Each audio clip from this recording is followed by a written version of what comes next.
The scent of wild roses and burning sage clung to my skin as I prepared for the choosing ceremony, a bitter irony that wasn't lost on me.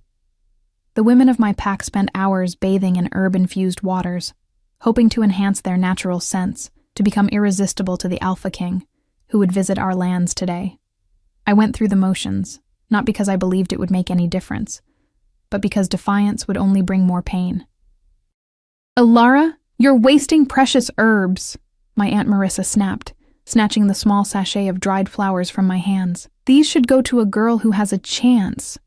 I lowered my eyes, letting my pale blonde hair fall forward to hide the flush of shame that crept up my neck. 6 years had passed since my first moon cycle, and 5 since the healer confirmed what everyone already suspected. I was barren. In a society where a woman's worth was measured by her ability to bear children, particularly sons who would strengthen the pack, I was less than worthless. "I'm sorry," I whispered, though I wasn't. Not really. The small silver pendant my mother had pressed into my palm before she died hung heavy between my breasts. It was engraved with a howling wolf standing beneath a full moon, a reminder that even the loneliest creature has a purpose under the same sky we all share.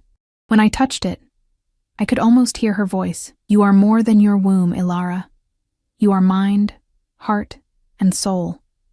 The preparation hut buzzed with nervous energy, filled with young women braiding each other's hair, painting their lips with berry stains, and sharing secrets about what happened when an alpha claimed his mate. My cousin Serena, the pride of our family with her fertile body and cunning mind, held court in the center of the room. "The Northern Kingdom hasn't had a queen in 3 years, she announced, expertly weaving tiny white flowers into her friend's elaborate braid. "They say the Alpha King has rejected every offering since his first mate died in childbirth. He's seeking someone special this time. Someone who won't die bearing his heirs," another girl giggled nervously. "Someone fertile," a third added, her eyes deliberately sliding to me before quickly looking away. I focused on folding my ceremonial dress, a hand-me-down that had belonged to 3 different women before me. The pale blue fabric was faded but clean, the simplest garment in the room. No one had bothered to help me prepare. Why waste resources on the Barren girl? Outside, a horn blew, the signal that our alpha, Dominic, was gathering the pack to welcome our distinguished visitor. The girls squealed and hurried to finish their preparations. I took my time, knowing that I would stand in the back row, a mere formality. My presence was required only because every unmated female of age had to be presented, no matter how undesirable. "Ilara!" My uncle's voice boomed from outside. "Get out here now! They want to speak with you." A chill ran down my spine. Being singled out before the ceremony could only mean one thing. They were going to try again to convince the council to let them sell me to one of the lesser packs who sometimes took barren women as servants. My uncle had been pushing for this since last spring, arguing that I was a drain on pack resources. I stepped outside, blinking in the bright afternoon light. My uncle stood with our pack Beta, Henrik, and 2 council elders. Their faces were grim. "The Alpha King's delegation arrives within the hour," Henrik said, not unkindly. He had always treated me with a distant sort of pity. "The council has decided that having you in the lineup might send the wrong message about the strength of our bloodlines." "What Henrik means," my uncle cut in, "is that we can't risk offending the Northern Kingdom by presenting damaged goods alongside our worthy daughters." I flinched at the crude description, but kept my face carefully blank. "I understand. You'll help serve the feast instead," the elder female counselor said. "At least you can be useful in that capacity." A small mercy. They weren't selling me today, just hiding me away. I nodded, clutching my mother's pendant beneath my dress. As they walked away, discussing final preparations, I noticed my uncle lingering behind. "This is your last ceremony, Ilara," he said, his voice low. "The council has finally agreed. If no one claims you today, and we both know no one will, you'll be traded to the Eastern Plains Pack for hunting rights in their territory." The Eastern Plains were notorious for their cruel treatment of barren women, working them to death in field labor or worse. My heart hammered against my ribs, but I refused to give him the satisfaction of seeing my fear. "The council hasn't voted yet," I said, my voice surprisingly steady. "They will." Tonight. He smiled, a cold twist of lips that never reached his eyes. Pack resources are not infinite, and you've been a burden long enough. As he walked away, I stood frozen, the weight of his words settling over me like a burial shroud. I had one night left in the only home I'd ever known, surrounded by people who saw me as less than human. The scent hit me first, wild and powerful, like pine forests after a thunderstorm, tinged with something primal that made the hair on my arms stand on end. The northern delegation had arrived. From my position near the cooking fires, I could see the pack gathering in the central clearing. Girls in their finest clothes formed a crescent, each hoping to catch the Alpha King's eye. I should have been focused on preparing the ceremonial mead, but curiosity pulled me toward the edge of the gathering. Through gaps in the crowd, I caught glimpses of the visitors.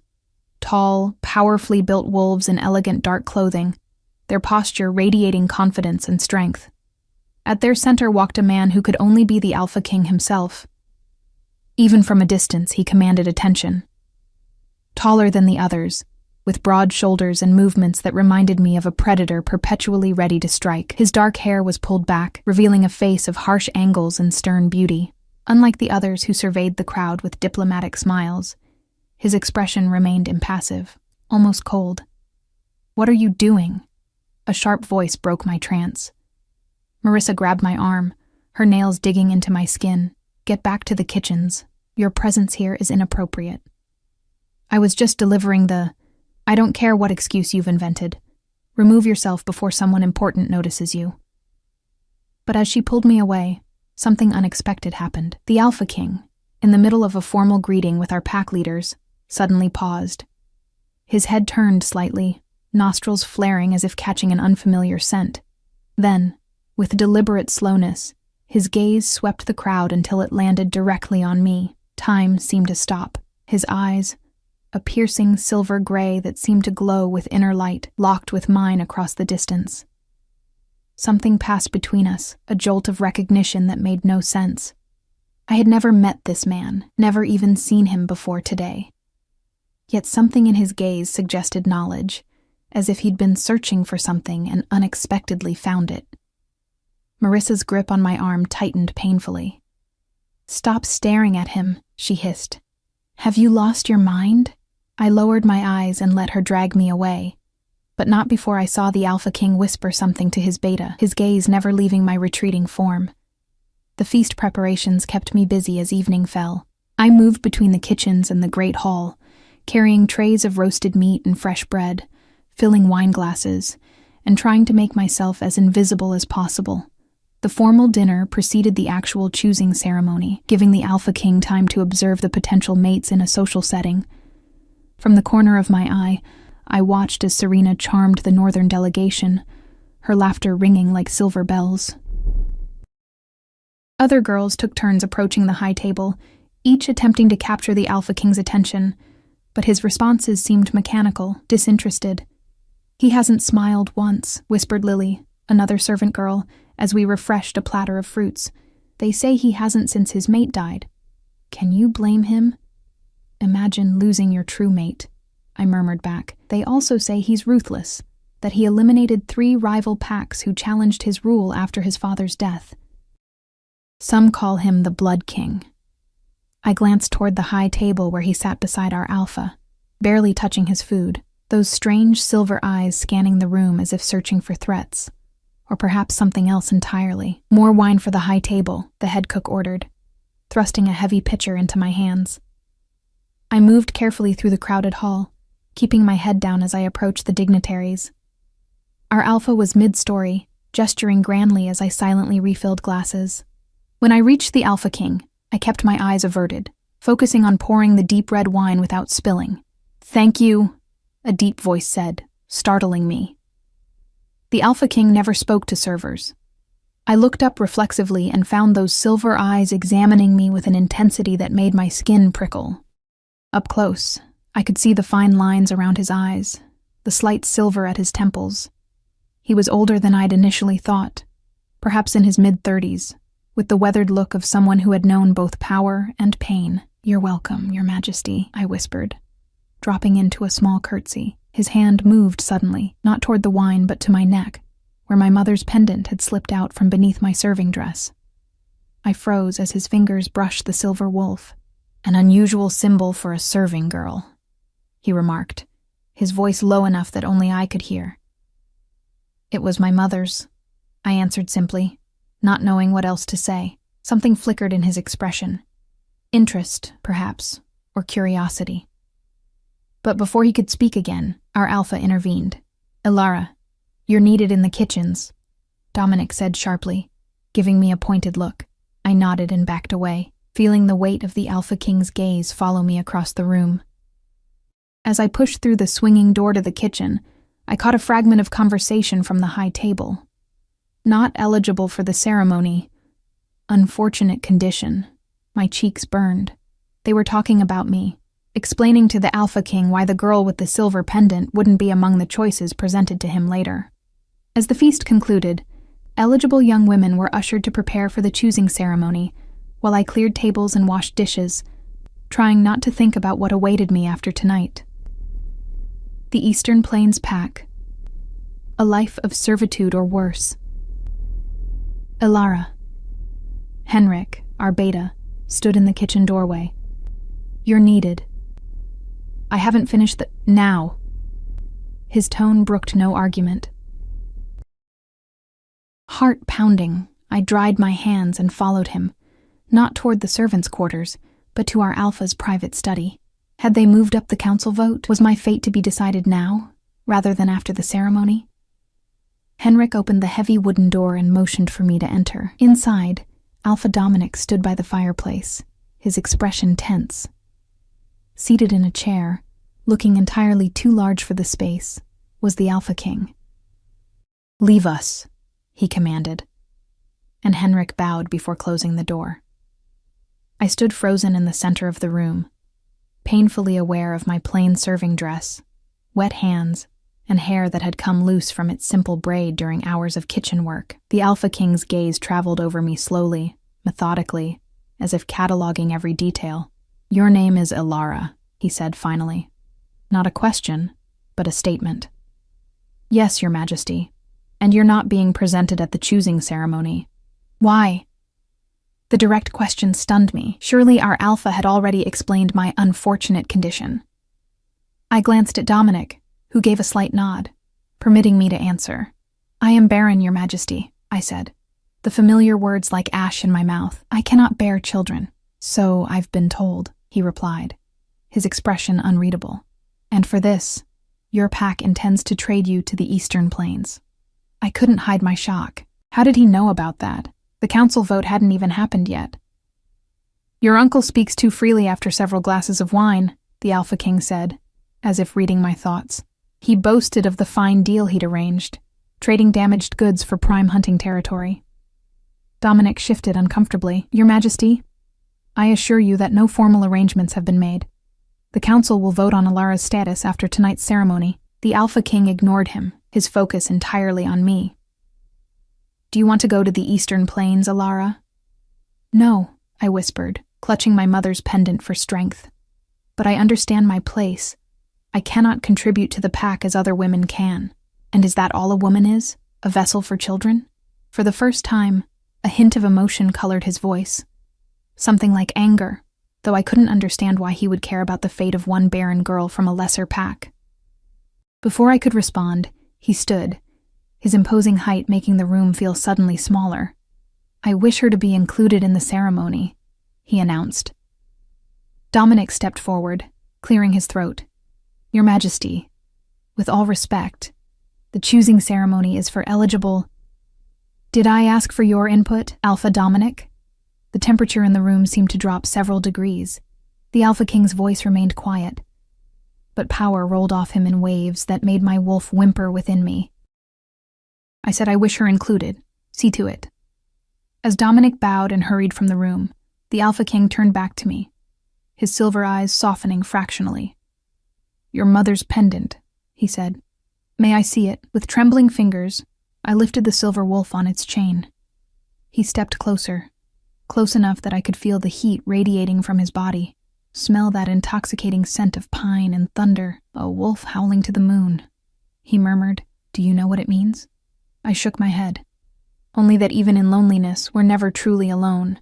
That's what my mother told me. For the first time, his lips curved into something close to a smile, transforming his severe features into something almost gentle. "Your mother was wise," he said softly, "but incomplete in her knowledge.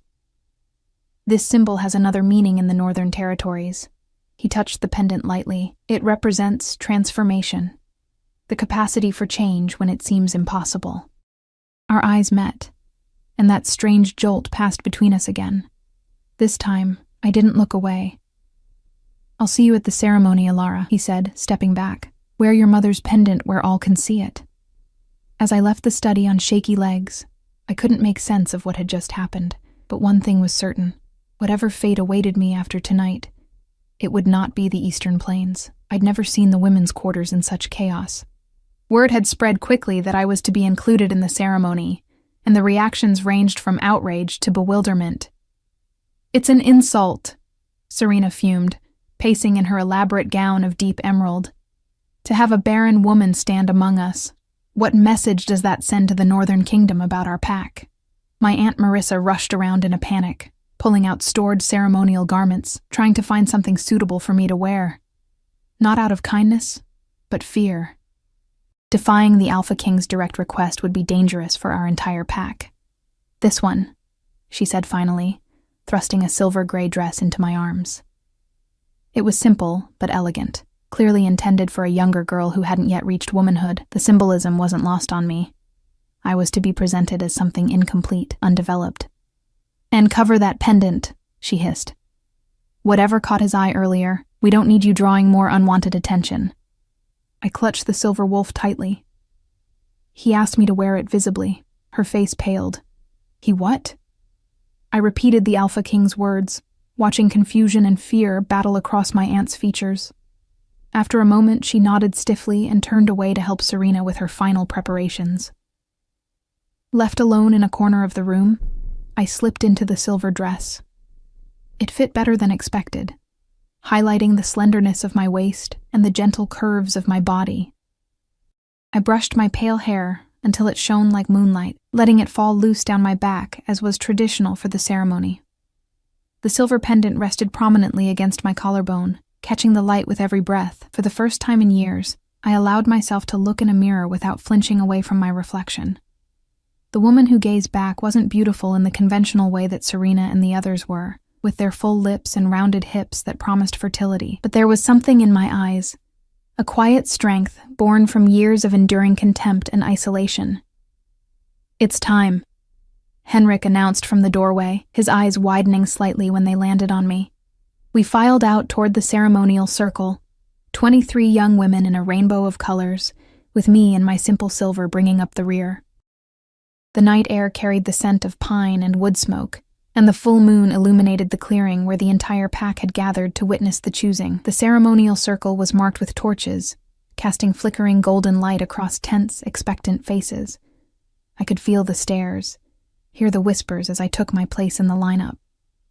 My uncle's face was thunderous with barely contained rage.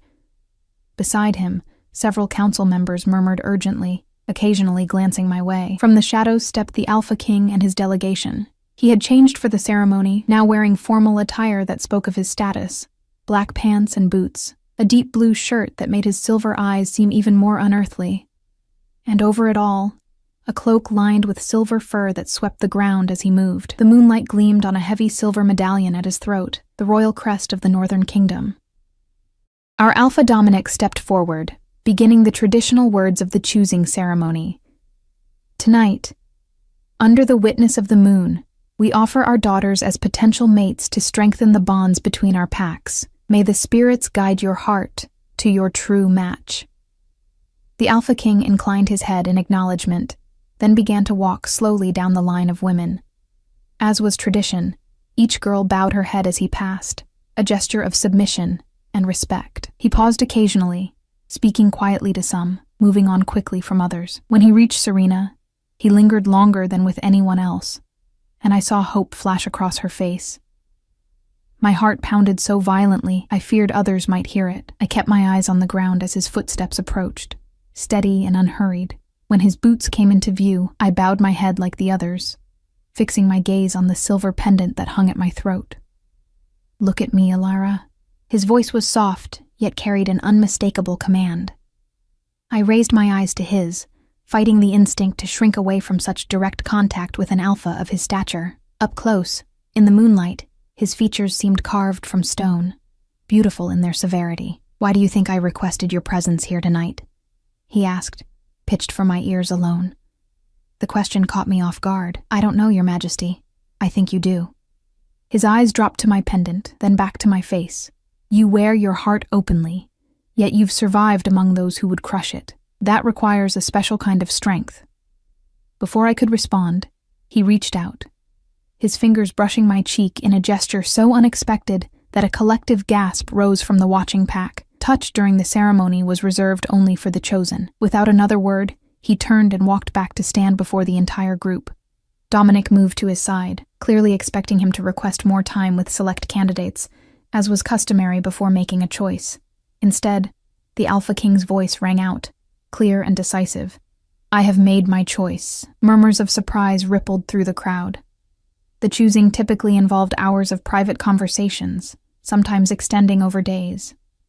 No Alpha in living memory had decided so quickly. "Serena," my aunt whispered excitedly, gripping her daughter's arm. Around us, several other families looked similarly hopeful, each believing their daughter had impressed him during his brief interactions. The Alpha King's gaze swept over the line of women, finally settling on me. "I choose Alara." The silence that followed was absolute, a stunned vacuum where it seemed even the night creatures held their breath. Then came the explosion of whispers, growing quickly to outraged exclamations. "This is absurd!" My uncle's voice cut through the chaos. "She's barren! She cannot give you heirs!" The Alpha King turned slowly toward him, and though his expression remained calm, something dangerous flashed in his eyes. "Are you questioning my choice, Beta Morris?" My uncle blanched, suddenly remembering his place. "No, Your Majesty, but what?" The Alpha King took a step toward him, and though he made no aggressive move, my uncle retreated instinctively. "You were eager enough to trade her to the Eastern Plains. Does it trouble you more that she might rise above her station than that she might suffer?" No one had an answer for that. I stood frozen, unable to process what was happening. The Alpha King of the Northern Kingdom had chosen me, barren, insignificant me, over every eligible, fertile woman in our pack. It made no sense. "Alara." His voice pulled me from my shock. He stood with his hand extended toward me. "Will you accept?" In that moment, I realized I had a choice. The choosing ceremony required consent from both parties. I could refuse, though no one ever did. What would happen then? Would I still be sold to the Eastern Plains? Would he choose someone else? But as I looked into those silver eyes, I saw something unexpected. Not pity, not calculation, but a quiet question, almost vulnerable despite his power. And I knew, somehow, that if I refused, he would accept it. He would not force me. That more than anything, made my decision. "I accept," I said, my voice steadier than I expected. I stepped forward and placed my hand in his. His fingers closed around mine, warm and strong, and something shifted inside me, a recognition, a settling. My wolf, always so quiet and withdrawn, suddenly surged toward his, not in submission but in joyous greeting, as if reuniting with a long-lost friend. The Alpha King smiled then, a real smile that transformed his severe features and warmed his silver eyes. Still holding my hand, he turned to address the pack. "I thank you for your hospitality and for this ceremony. We will depart at first light. Alara will have until then to gather her belongings." Dominic stepped forward, recovering his diplomatic composure. "We are honored by your choice, Alpha King Reed. A formal alliance ceremony can be arranged at your convenience." "That won't be necessary," Reed replied. I started slightly at hearing his name for the first time. "The Northern Kingdom recognizes the choice itself as binding. Our customs differ from yours." With that, he placed my hand in the crook of his arm and led me from the ceremonial circle, away from the stunned faces of my pack, past my raging uncle and weeping aunt, beyond the jealous glares of the other girls. As we walked toward the guest quarters where his delegation was housed, I found my voice again. "Why me?" I whispered. Reed slowed his pace, looking down at me with those penetrating silver eyes. "The pendant you wear. It belongs to the royal bloodline of the Northern Kingdom. It was lost generations ago when a princess was given in marriage to a southern pack. Your mother, she was not born to your pack, was she?" I shook my head, pieces falling into place. "She came as a refugee during the territorial wars. My father found her wounded in the forest. They were true mates, but she never spoke of her past because she was running from it," he said softly. "The last princess of the old bloodline, fleeing an arranged marriage, choosing love over duty. When she disappeared, many believed she was dead." I touched the pendant, seeing it with new eyes. "You recognized it. I've seen it only in paintings, but the moment I caught your scent across the clearing, I knew." His voice deepened. "Royal blood calls to royal blood, Alara. Your barrenness is a lie." "What?" I stopped, staring up at him in confusion. "The healers confirmed it years ago." Reed's expression darkened. "Did they? Or did they tell your pack what they wanted to hear? The women of your mother's bloodline often take longer to become fertile. Sometimes not until their late 20s. It was a trait that protected young royal daughters from being used as breeding stock too early." My mind reeled with implications. "You're saying I might not be. I'm saying you are the last descendant of the original Northern royal family. Whether you can bear children or not is secondary to who you are." His hand covered mine where it rested on his arm. "But I believe the healers of my kingdom will give you a different answer than those who profited from your diminishment." We reached the guest house, where several members of his delegation waited on the porch. They bowed to Reed, then, surprisingly, to me as well. "My beta will arrange quarters for you tonight," Reed said. "Tomorrow, we journey home." A word that had never truly applied to the packlands where I'd been tolerated at best, despised at worst. I looked up at the stars, the same stars my mother must have followed when she fled north to south, choosing love over duty. Now I would travel south to north, following a different kind of fate. Sleep eluded me that night. I lay awake in the small but comfortable room Reed's beta had arranged for me, watching moonlight trace patterns on the ceiling while my mind raced through the evening's revelations. Royal bloodline, my mother's secret past, the possibility that I wasn't barren after all. And beneath it all, the memory of Reed's silver eyes when he chose me before them all. Not a look of pity or calculation, but something deeper that made my heart flutter whenever I recalled it. A soft knock on my door startled me from my thoughts. Dawn was still hours away. Who would seek me out in the middle of the night? Cautiously, I wrapped a blanket around my shoulders and opened the door to find Serena standing there, her face pale in the dim light. "May I come in?"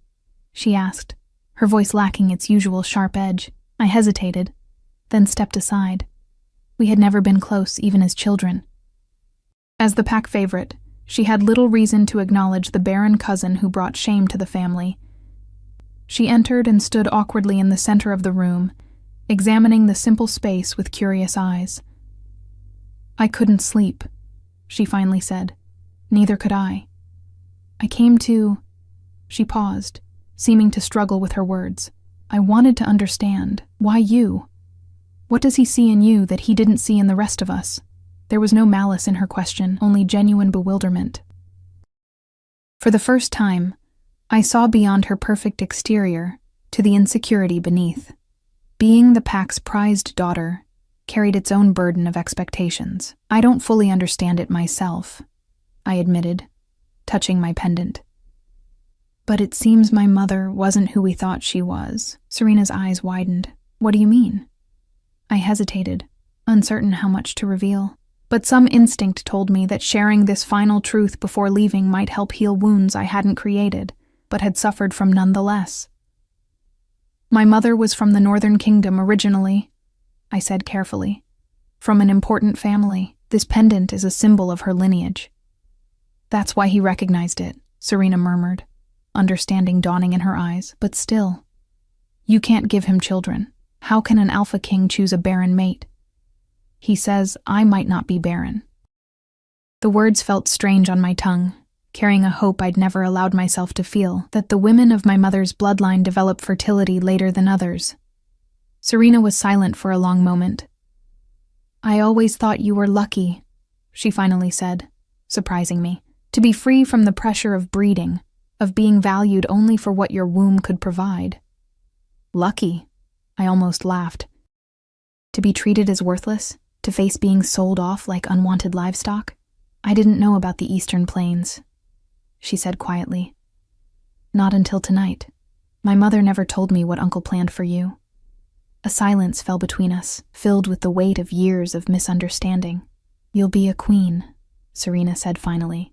"The Barren girl everyone pitied will rule the most powerful kingdom in the north." I hadn't fully processed that reality until she spoke it aloud. Queen. The word felt foreign, impossible. "I don't know how to be a queen," I whispered. Serena's lips curved into a small smile. "You survived being the least valued member of this pack, with your dignity intact. That shows more strength than those of us who were coddled and praised for accidents of birth." She moved toward the door, then paused. "Be happy, Alara. Someone should escape this place." After she left, I returned to bed, but remained awake, watching the gradual lightening of the sky through my window. Serena's visit had left me unsettled, making me reflect on the life I was leaving behind. For all its cruelty, it was the only home I'd ever known. What awaited me in the north was a complete unknown. With the first pale rays of dawn, I rose and gathered my meager belongings. I had little to pack: some clothes, a book of legends my mother had read to me as a child, and a small wooden wolf my father had carved before he died in a border skirmish when I was 12. Everything precious I owned could fit in a single bag. A knock at the door revealed Reed's beta, Eric, a tall man with kind eyes despite his imposing presence. "The king asked me to escort you," he said with a formal bow. "The delegation is preparing to depart." I nodded, suddenly nervous. "I'm ready." As we walked through the guest house and out toward the central clearing where horses were being prepared for the journey, Eric spoke quietly. "The king rarely makes impulsive decisions. Whatever others might think about his choice, I assure you it was not made lightly. You don't find it strange that he chose a supposedly barren woman?" I couldn't help asking. Eric's expression remained neutral, but something like amusement flickered in his eyes. "The king has never concerned himself with conventional expectations, and there is more to building a strong pack than breeding alone." We reached the clearing, where several pack members had gathered to witness our departure. My uncle stood with the council members, his face carefully composed, though I could sense his fury simmering beneath the surface.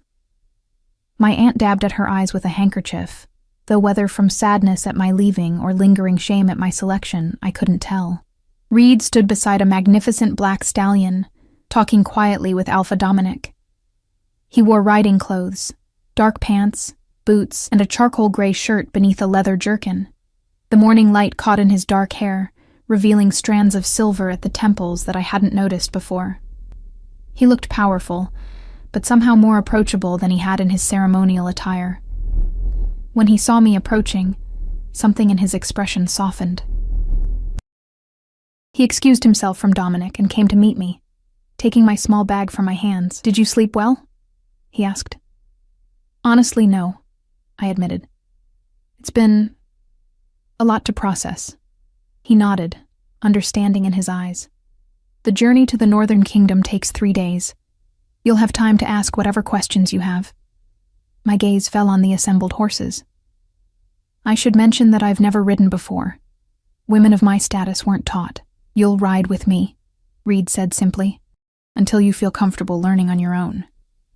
Before I could respond, a commotion broke out at the edge of the clearing. My uncle pushed forward, several council members following close behind. "This goes against all tradition," he announced loudly, addressing both Reed and Dominic. "A formal alliance between packs requires proper negotiation of terms, exchange of resources." "Morris," Dominic warned, but my uncle pressed on. "If he wants her so badly, let him pay accordingly. She may be damaged goods, but she's still one of ours." The clearing went silent. I felt blood rush to my face, humiliation warring with anger at being spoken about like property even in these final moments. Reed turned slowly, his expression calm, but his eyes dangerously cold. "Damaged goods," he repeated, his voice soft, yet carrying to every ear. "Is that how you see your own niece? The daughter of your brother?" My uncle faltered slightly before regaining his bravado. "I'm simply being practical. Our pack deserves compensation." Compensation. Reed took a step toward him, and though he made no threatening move, my uncle instinctively backed away. "Let me be clear, Beta Morris. Ilara is of royal northern blood. Her mother was Princess Lyanna of House Silvermoon, direct heir to the northern throne before she fled an arranged marriage. By rights, Ilara could claim compensation from your pack for years of mistreatment of a royal heir." Gasps and whispers erupted around the clearing. My aunt's handkerchief fell from suddenly limp fingers. "That's impossible," my uncle stammered. "My brother's mate was a refugee, a nobody, a princess in hiding," Reed corrected, "who chose love over duty and paid for it with exile. Your pack took her in, yes, but after her death, you treated her daughter, a daughter with royal blood, like a servant, like property to be traded." He turned to address the whole assembly, his voice carrying effortlessly across the clearing. "The Northern Kingdom acknowledges its debt to this pack for sheltering Princess Lyanna, however unwittingly. As such, we will establish favorable trading terms and mutual defense pacts. But make no mistake," his gaze returned to my uncle, "we are reclaiming what is ours, not purchasing it." A heavy silence fell over the clearing. In that moment, Reed wasn't just defending me, but establishing my worth in terms even my status-obsessed pack could understand, not as a breeding vessel, but as someone with inherent value, with a birthright. He turned back to me, offering his hand. "Are you ready to return home, Ilara? To the kingdom your mother left behind?" I placed my hand in his, feeling the strength in his grip. "Yes." Reed led me to his stallion and helped me mount, then swung up behind me with practiced ease. His chest pressed against my back, strong and warm, his arms bracketing me as he took the reins. I was acutely aware of his proximity, of his scent enveloping me, pine and thunder, and something uniquely him that made my wolf stir with contentment. With a final nod to Alpha Dominic, Reed urged his horse forward. The northern delegation fell into formation around us as we rode away from the only home I'd ever known, toward a future I couldn't begin to imagine. We traveled in silence for the first hour, putting distance between ourselves and the packlands. I remained tense, half expecting my uncle or the council to change their minds and come after us with some new demand or objection. But as the familiar territory gave way to the neutral borderlands, I gradually relaxed against Reed's solid presence. "Your mother was brave," he said finally, his deep voice close to my ear. "To leave everything she knew for love." "Did you know her?" I asked. "No. She disappeared before my time. I knew of her only through stories." His arms tightened slightly around me as we navigated a steep incline. The lost princess was something of a legend in the Northern Kingdom, the rightful heir who vanished rather than marry the man chosen for her. "Who was she supposed to marry?" There was a pause before he answered. "My father." I twisted slightly to look up at him, surprised. "Your father? But that would mean that in another life, your mother might have been my father's queen." Yes, there was no resentment in his voice, only a quiet acceptance of the past's complexities. "Instead, he married another, and I was born. Life has a way of taking unexpected turns. And now you've chosen the daughter of the woman who rejected your father," I said, trying to understand the layers of history between us. Reed's expression softened. "I've chosen you for who you are, Ilara, not for who your mother was. Though I admit, when I recognized the pendant, pieces fell into place that I hadn't expected. We crested a hill, and the landscape opened before us, rolling plains giving way to distant mountains shrouded in morning mist. The northern territories, my mother's homeland. My homeland, by blood, if not by experience. "Will your people accept me?" I asked, voicing the fear that had been growing since the revelation of my heritage. A lost princess who knows nothing of their ways, who was raised among a lesser pack, who might not even be able to bear children? Reed was silent for a moment, his breath warm against my hair. The North remembers, Alara. Your mother was beloved before she left. Her return, through you, will be seen as the fulfillment of an old hope." His voice lowered.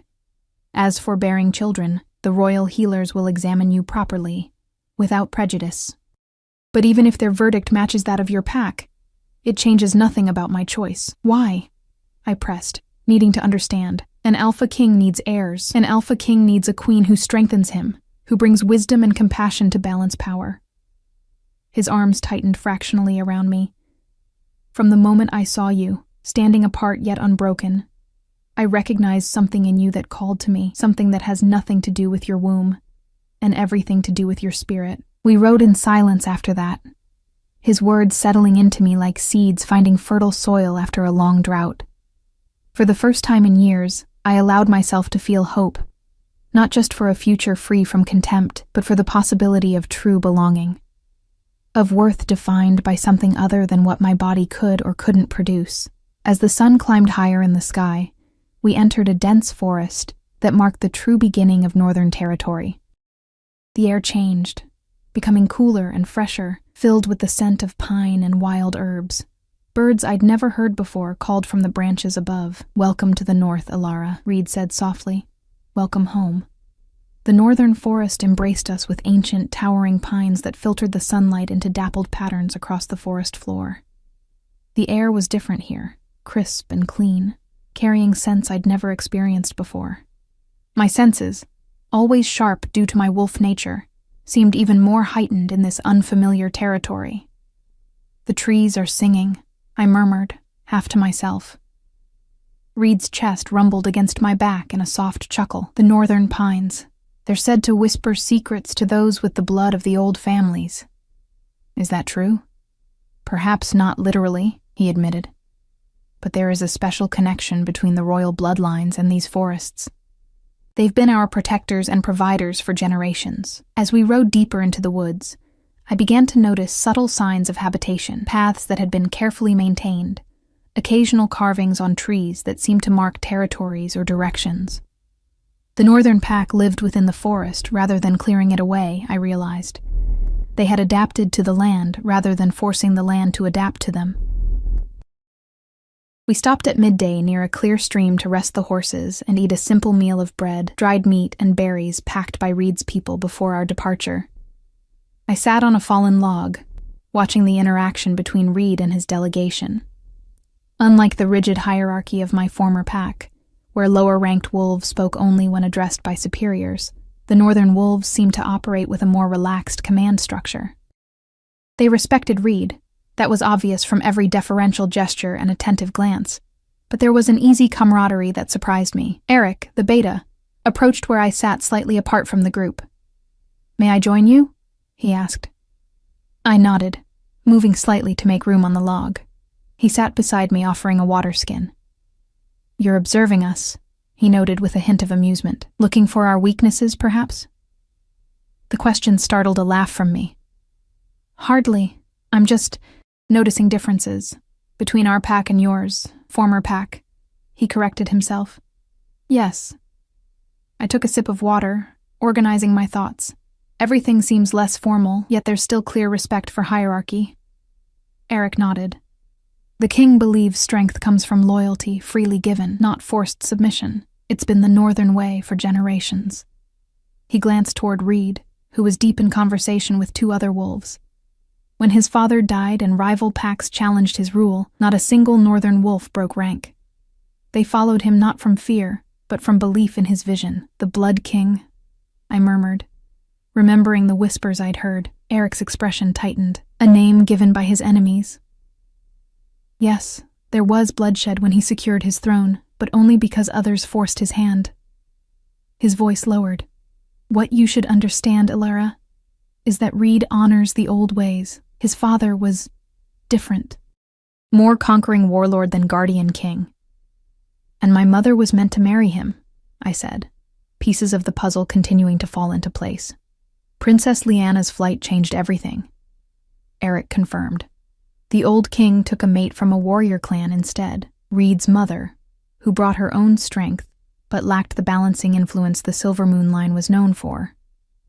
Perhaps that's why Reed has always sought. He trailed off, seeming to reconsider his words. Sought what? I pressed. Eric smiled enigmatically. That's for him to share, I think. He nodded toward Reed, who was approaching us. We'll be moving again soon. The king wants to reach the river crossing by nightfall. As Eric moved away to help prepare the horses, Reed took his place beside me on the log. Was my beta interrogating you? He asked, though his tone remained light. More like offering context, I replied. He seems loyal to you. Eric has been with me since we were pups, Reed said. He understands better than most what I've tried to build in the north. His silver eyes studied me with that same intensity I was coming to recognize. And what about you, Ilara? What do you want to build? The question caught me off guard. For so long, my thoughts had been focused on mere survival, on enduring one day to the next. The concept of building something, of having agency and creating a future, was foreign. I've never had the luxury of such thoughts, I admitted. In my former pack, my role was to exist at the margins, to take up as little space as possible. Something dark flashed in Reed's eyes. That time is over, he said firmly. In the north, you will never be asked to make yourself small again. As we continued our journey through the afternoon, Reed began to share stories of the northern territories. The 5 major regions united under his rule, each with its own distinctive character and resources. He spoke of the coastal cliffs where his mother's people originated, the mountain strongholds where the most ancient bloodlines maintained their traditions, and the fertile river valleys where most of the food was grown. The royal seat is at Silver Pine, he told me, named for the rare silver-barked trees that grow nowhere else in the known territories. It's where your mother was born. I tried to imagine it, a place my mother had known intimately, but had never spoken of to me. Had she missed it?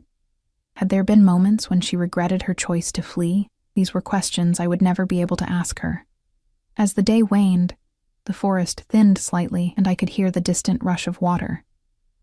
We emerged at the banks of a wide, swift-flowing river that gleamed like polished silver in the late afternoon light. The Moon River, Reed said, the traditional boundary of the inner northern territories. Once we cross, we'll be in the heartland. A small settlement was visible on the near bank, several sturdy wooden buildings with smoke rising from stone chimneys.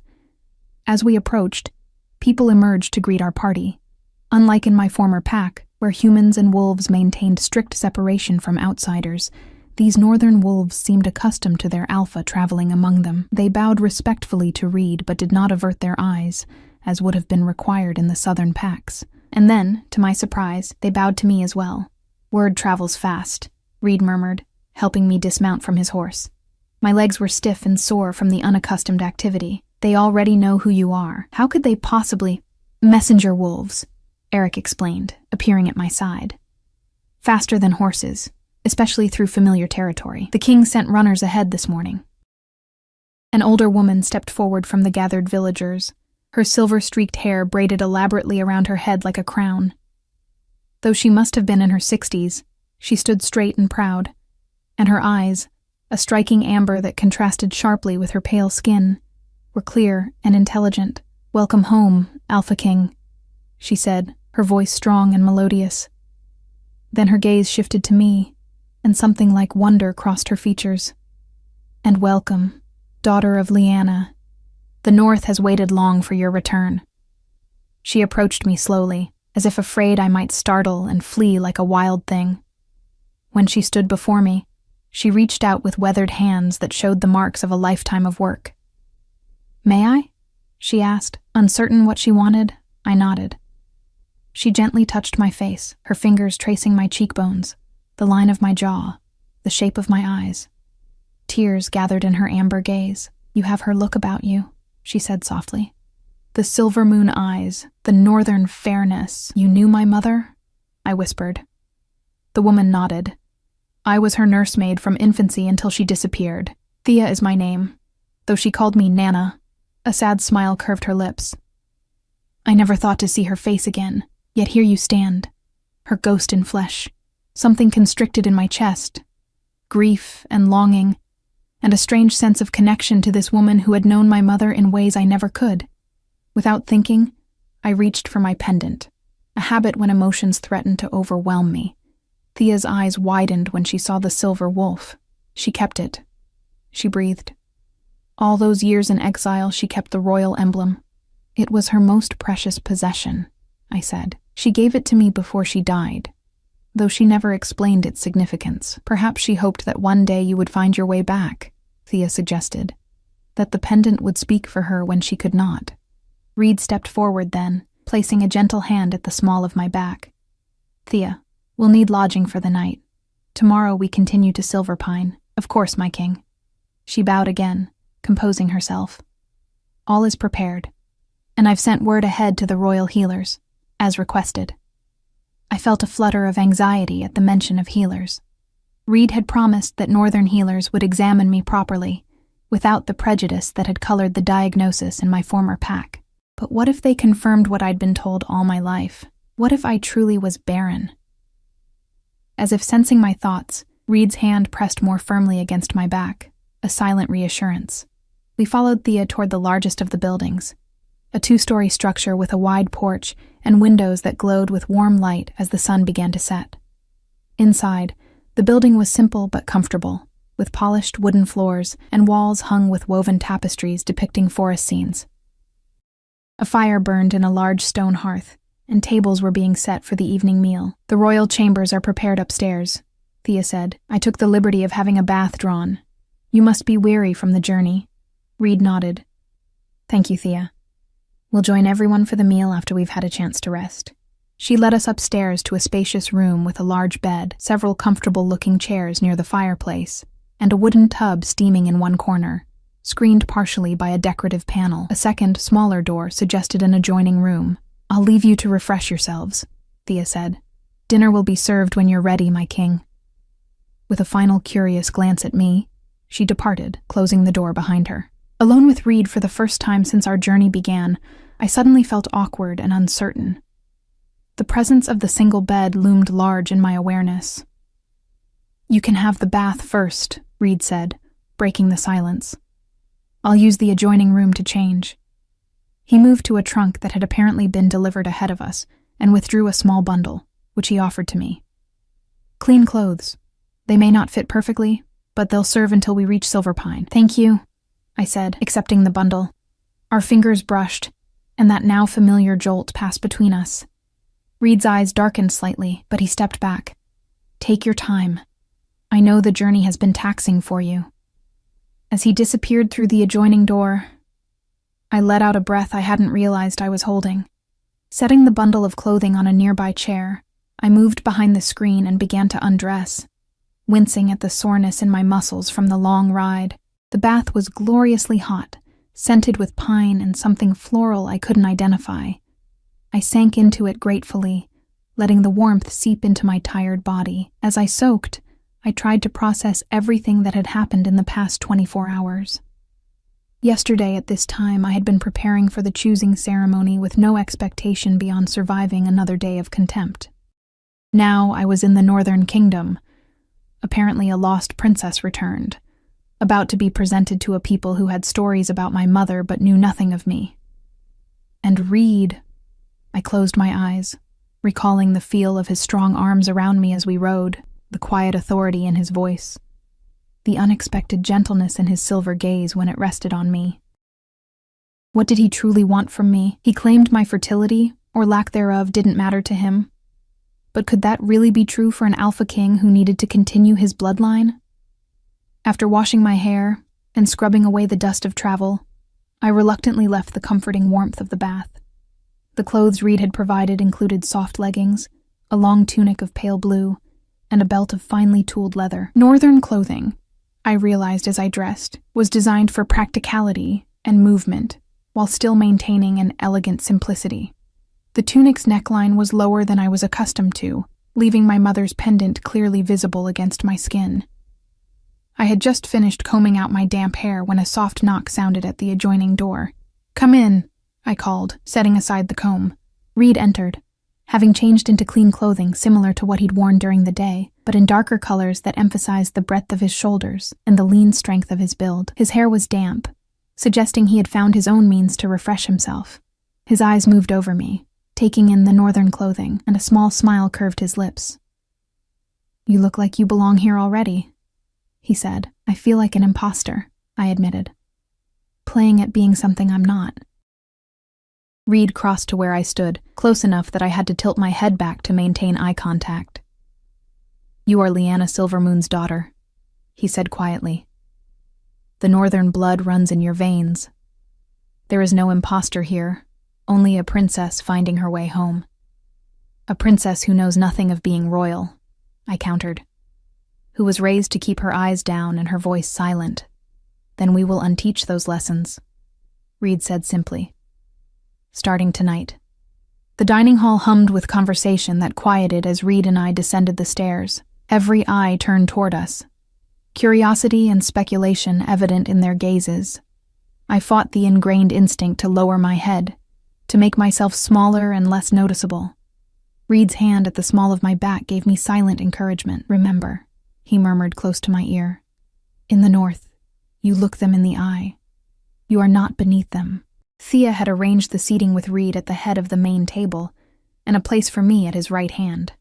The northern delegation and village elders filled the remaining seats, while other residents occupied smaller tables throughout the room. The atmosphere was unlike any pack gathering I'd experienced. Less rigid hierarchy, more communal celebration. As we took our seats, Reed remained standing, his powerful presence drawing all attention. "Tonight we celebrate a homecoming," he announced, his deep voice carrying easily through the hall. "Alara Silvermoon, daughter of Princess Lyanna, returns to the north after a generation in exile." Murmurs rippled through the gathering, and I felt the weight of expectation pressing down on me. I touched my mother's pendant for courage as Reed continued. "Tomorrow we journey to Silverpine, where she will take her rightful place as my chosen mate and your future queen." A cheer rose from the assembled northerners, surprising in its genuine enthusiasm. These people didn't know me, yet they celebrated my arrival as if I were truly one of them, returned from a long absence rather than a stranger wearing their clothes and claiming their blood. As the meal was served, hearty northern fare of roasted meats, root vegetables, and bread so fresh it steamed when broken open, conversation flowed around me. Unlike in my former pack, where meals were often silent affairs with speech permitted only between equals or when addressing superiors, here stories and laughter filled the air.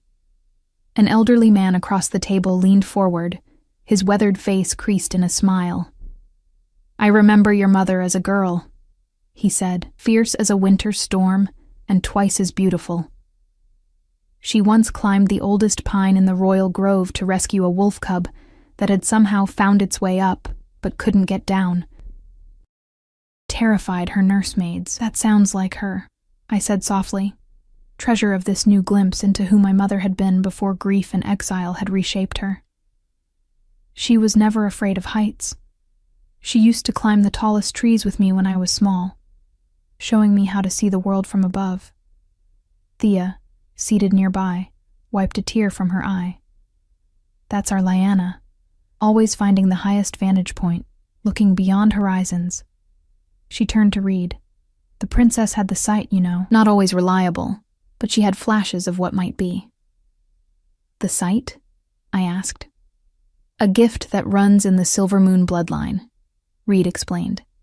"The ability to glimpse possible futures, particularly at moments of great change or danger."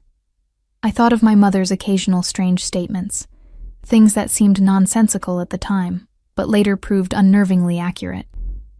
I had attributed it to a mother's intuition or coincidence. "I don't think I inherited that gift," I said. Thea studied me with her amber eyes. "It often manifests in times of need, not before. Your mother didn't show signs until her 16th year. Throughout the meal, more stories emerged.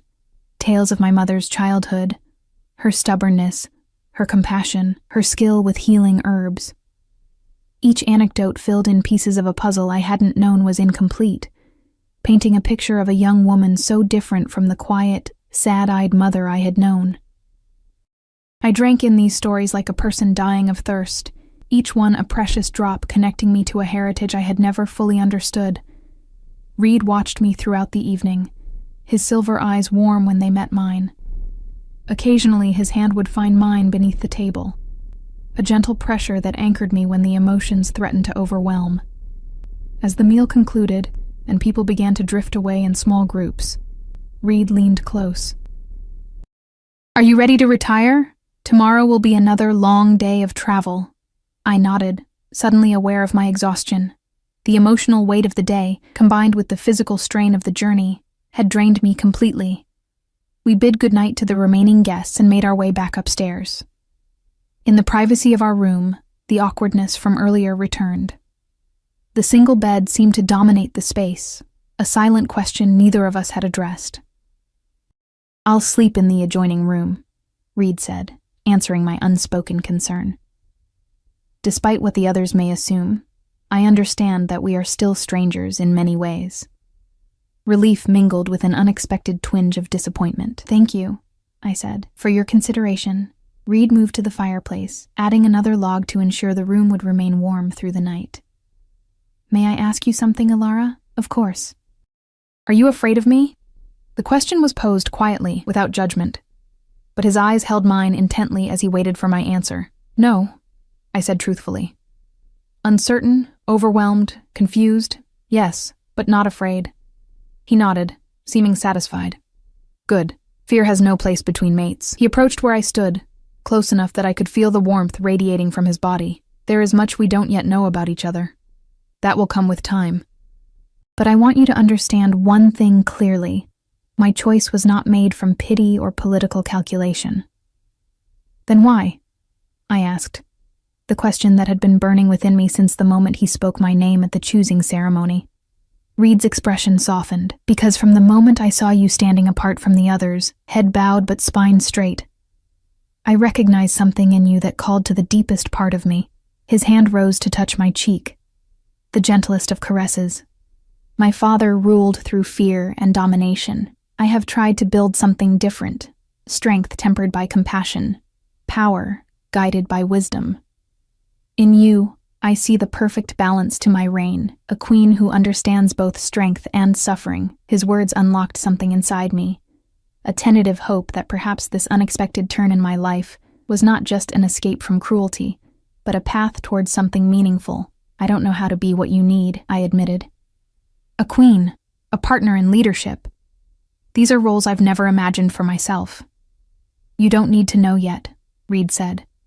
"You only need to be willing to learn." His thumb brushed my lower lip, feather light. "And to trust that I chose you because I saw your true worth, not because of your bloodline or what your body can or cannot do." The intensity in his silver eyes made my breath catch. For a moment, I thought he might kiss me. Instead, he stepped back, breaking the spell. "Rest well, Alara. Tomorrow we continue our journey home." With that, he disappeared into the adjoining room, leaving me alone with my racing thoughts and the lingering warmth of his touch on my skin. I slept deeply that night, exhaustion finally overcoming my whirling mind. My dreams were filled with pine forests and silver wolves, and a faceless woman with my mother's voice calling me home. Dawn arrived with soft golden light filtering through the window coverings. I rose and dressed in the northern clothes, finding comfort in their unfamiliar but practical style. My mother's pendant gleamed against my skin, no longer a mysterious keepsake, but a symbol of my heritage. Reed was already awake when I emerged from the room, speaking with Eric in low tones in the hallway. He looked up as I approached, and something in his expression made my heart flutter. "Good morning," he said. "Did you sleep well?" "Better than expected," I admitted. "We'll break our fast quickly and then continue on," he said. "If we make good time, we can reach Silver Pine by nightfall." The journey that day took us deeper into the northern territories, through forests that grew increasingly ancient, with trees whose massive trunks spoke of centuries of growth. I rode with Reed again, gradually becoming more comfortable with the rhythm of horseback travel and the closeness it required between us. As the day progressed, I noticed subtle changes in the landscape. Stone markers carved with symbols I didn't recognize, occasional clearings where the trees formed perfect circles as if deliberately planted that way. The air itself seemed different, charged with an energy I couldn't name, but could feel raising the hair on my arms. "We're entering the old heartland," Reed explained when I asked about the strange sensations. "The place where the first wolf shifters made their covenant with the land." It responds to those with the blood of the original packs. It feels alive, I said, struggling to describe the sensation. It is, in its way. His arms tightened slightly around me. The northern wolves never forgot the old magics, the connection between our kind and the natural world. Your mother's line, the Silver Moon bloodline, was said to have the strongest connection of all. By late afternoon, the forest began to thin, and we emerged onto a high ridge that offered a breathtaking view of the valley below. There, nestled among ancient pines, stood a city unlike any I had imagined. Stone buildings with steep roofs rose organically from the landscape, not imposing upon nature, but working with it. At the valley's center stood a structure larger than the rest, its walls gleaming with a silvery light in the late sun. "Silver Pine," Reed said, a note of pride in his voice. "The heart of the Northern Kingdom, your ancestral home." As we descended into the valley, people emerged from the city to line the road. Word of our arrival had clearly preceded us. They watched in respectful silence as our party passed, many bowing not just to Reed but to me as well. "They're curious about you," Reed murmured close to my ear. "The lost princess returned." "I don't know how to be what they expect," I whispered, anxiety tightening my chest. "Be yourself, Alara. That is all anyone can truly ask." We rode through wide streets toward the central building, the royal residence, I realized. Its architecture was both imposing and beautiful, with graceful arches and tall windows that caught the fading daylight. Guards in formal northern attire stood at attention as we approached, bowing deeply as Reed dismounted and then turned to help me down. My legs trembled, partly from the long ride and partly from overwhelming nerves. Reed's hand at my elbow steadied me as we climbed the wide stone steps leading to massive wooden doors carved with the image of a wolf howling at the moon, the same symbol as my mother's pendant. Inside, the royal residence was a study in elegant simplicity. Polished stone floors, walls adorned with tapestries depicting northern history, high ceilings supported by wooden beams that retained their natural curves. It felt simultaneously grand and welcoming. Several people awaited us in the entrance hall, including an older woman dressed in the simple robes of a healer. "Welcome home, my king," she said, bowing to Reed before turning her keen gaze on me. "And welcome, daughter of Lyanna. I am Healer Mira. When you've had time to rest and refresh yourself, I would be honored to attend to you." I nodded, grateful for her gentle approach. "Thank you." Reed guided me through the residence to a suite of rooms that took my breath away. Large windows overlooked the forest, allowing natural light to fill the space. A fireplace occupied one wall, already lit to ward off the evening chill. The bed was larger than any I'd ever seen, draped with furs and soft linens in shades of blue and silver. "These were your mother's rooms," Reed said quietly. "They have been preserved all these years, though refreshed for your arrival." I moved through the space in wonder, touching the carved wooden furniture, the soft fabrics, imagining my mother as a young woman in these same rooms. On a small table near the window sat a portrait, a painting of a young woman with my pale hair and eyes, her expression serious but with a hint of mischief around her mouth. My mother, as she had been before grief and exile had marked her. "She was beautiful," I whispered. "As are you," Reed said, his voice low and sincere. I turned to face him, suddenly overwhelmed by everything. The journey, the revelations, the weight of expectation, and the intensity of his silver gaze. "What happens now?" I asked. Reed crossed to where I stood, taking my hands in his. "Now you rest. Tomorrow, Healer Mira will examine you, not to determine your worth, but to give you truth instead of lies. And in 3 days' time, if you are willing, we will hold the bonding ceremony that will make you my queen in the eyes of all." "And if the healer confirms what I've always been told?" I couldn't help asking. "If I truly cannot bear children?" Reed's expression remained unwavering. "Then we will rule together without heirs of our blood and name a successor when the time comes." His hand rose to cup my cheek. "I chose you, Alara, not your womb. You." In that moment, looking into his silver eyes filled with certainty and something deeper that made my heart race, I finally believed him.